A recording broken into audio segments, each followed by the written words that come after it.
বাংলাদেশ ক্রিকেটের ওডিআইতে এমন বেহাল দশার কারণ কি এ নিয়ে চলছে বিশ্লেষণ। লাস্ট 10 ওডিআইতে মাত্র জিতেছে একটি ম্যাচ। 2027 বিশ্বকাপ সরাসরি খেলা নিয়ে রয়েছে শঙ্কা। বাংলাদেশকে কোয়ালিফাই করে বিশ্বকাপে চান্স পাওয়া বেমানান। তবে যাই হোক, ওডিআইতে বেহাল দশার কারণ হিসেবে অনেকে বলছেন টি-20 ক্রিকেট। কারণ পাওয়ার হিটিং শিখতে শিখতে ওডিআই টেস্টের মতো স্লো হিটিং করা ভুলে গিয়েছে বাংলাদেশ। তবে এই সমস্ত কথাবার্তা অজুহাত ছাড়া আর অন্য কিছু নয়।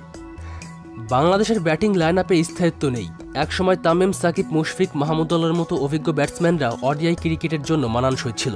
এখন সেই ধারাবাহিকতা নেই। ওপেনিং জুটি প্রায়শই ব্যর্থ হচ্ছে। মিডল অর্ডারে চাপ সামলানোর মতো কেউ উঠে আসছে না। ফলে দল নিয়মিতভাবেই 250 রানের মধ্যে গুটিয়ে যাচ্ছে। বাংলাদেশের ওডিআই দল বর্তমানে একরকম রূপান্তর সময় পার করছে। পুরনো প্রজন্ম বিদায় নিয়েছে, নতুনরা এখনও পুরোপুরি প্রস্তুত নয়। এই পর্যায়ে সময়, ধৈর্য এবং শক্তিশালী নেতৃত্ব প্রয়োজন।